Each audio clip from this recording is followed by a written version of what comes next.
Hey everybody, this is Casey Robinson here with my first presentation for our project this semester. And this is our calculator project, and specifically what I chose was I've been calling it the Galactic calculator. It's kind of an interesting idea. The basic concept behind it is you choose a planet that you're taking off from and a planet that you're headed to, and we give you a whole bunch of calculations between them, like the time it takes to get there, the distance you'll be traveling, the changes in gravity and how that affects your weight, and the changes in orbit and how that affects how old you are and the amount of years. So let me jump right into it. The first thing I want, some of our market research, and the first thing I want to kind of get into is the goal of the app. And we're really targeting elementary age kids and preteen, ages 6 to 12, give or take a little bit, and getting them interested in the fields of technology and science, and specifically with this app, astronomy. So we're going to draw them in and see the best we can to interest them in these STEM topics. And how are we going to do that? Well, the goal is that the app's going to be super simple, that really any kid of any age can get into it and use it. And then second, it's going to be stimulating, and I'll just bundle exciting right in there too, because we really want to engage these young users and make it something that they'll want to use, they look forward to using. And that's only going to happen if it's visually stunning, if it's piquing their interest, and if it's just pinging on their curiosity the entire time. So we'll start off with some of our main sketches here, and they're just kind of, here's like 3 different ideas on how I wanted them to choose the planets that they're traveling to and from, main menu and Mars. But what I really want to talk about is our usability testing.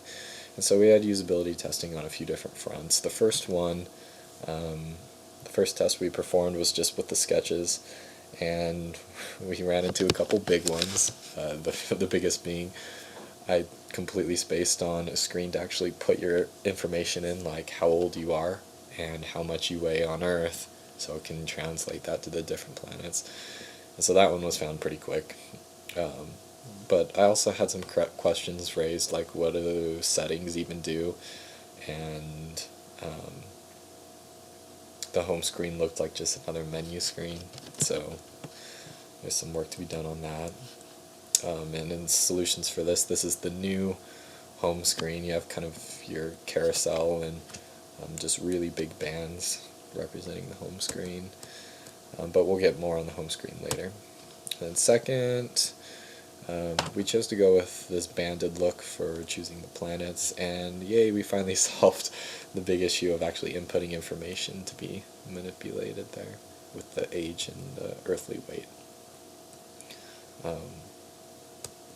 So moving along, oh yeah, and here's our design that will actually display the information. So this is just kind of a rough wireframe. So we do our next usability test, and we find a few new problems pop up. A pretty notable navigation flaw that we came up originally here is that you have once you finally get to this Earth, where it displays all the calculations and information, where do you go from there?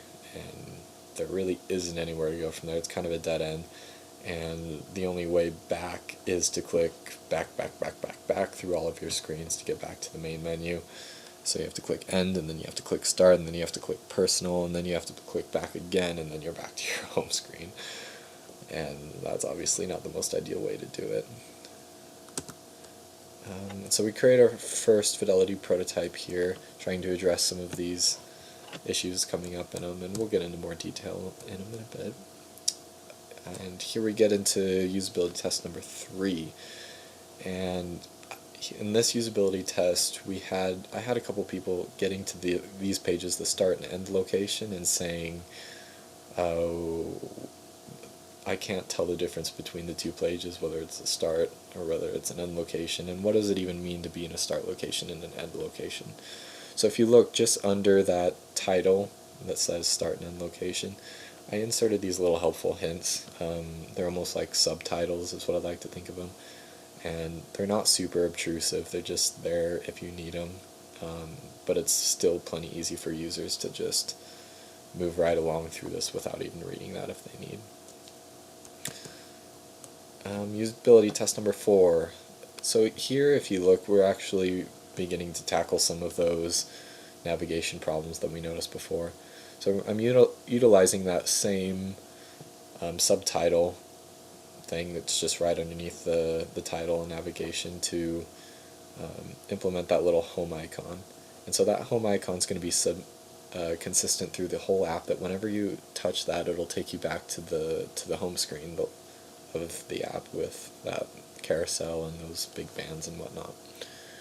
And then once you get to the end here with your calculations complete, there's also a start over button, and that'll take you back to input your information and to just start this individual cycle. Okay, and here you go, the final design, more or less. We have one more usability test in here. With this last usability test, I discovered something kind of interesting, specifically with the home screen. I overcomplicated it, and that's just something that I think we do.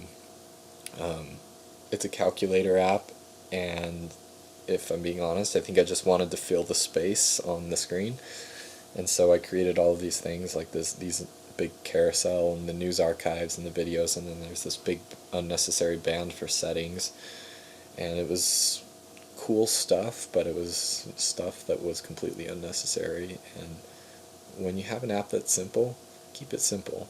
I don't know why I added in all this stuff, and people were asking me, why doesn't the news archives work in my usability tests, and why does the videos not work, and why doesn't the carousel scroll? And I'm like, well, it's not the important part of the project. Well, if it's the important part of the project, then it's not important at all. And so we scrapped it, redesigned the home page with this big beautiful button that says launch, and that'll take you straight into the calculator, and it's simple, and there's no way to go wrong. It's completely self-evident, and I think it looks even a little bit cleaner.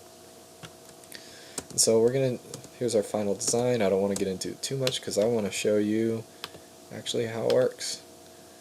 So again, this is our home screen, and we go through, we click launch, and it's not quite interactive, but here's where we enter our age and our weight, and we click start, and let's say we want to go from Jupiter to Earth, and we're given all these calculations, and because we're at Earth, we weigh 158 pounds and we're 34 years old, and it all sounds pretty normal, but you can imagine going to another planet, how that would vary. But going from Jupiter, it's going to take a huge amount of time to go a huge amount of distance.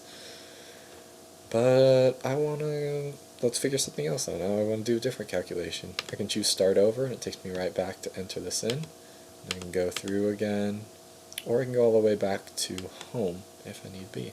It takes us here. And you'll notice that settings is accessible from just about any page.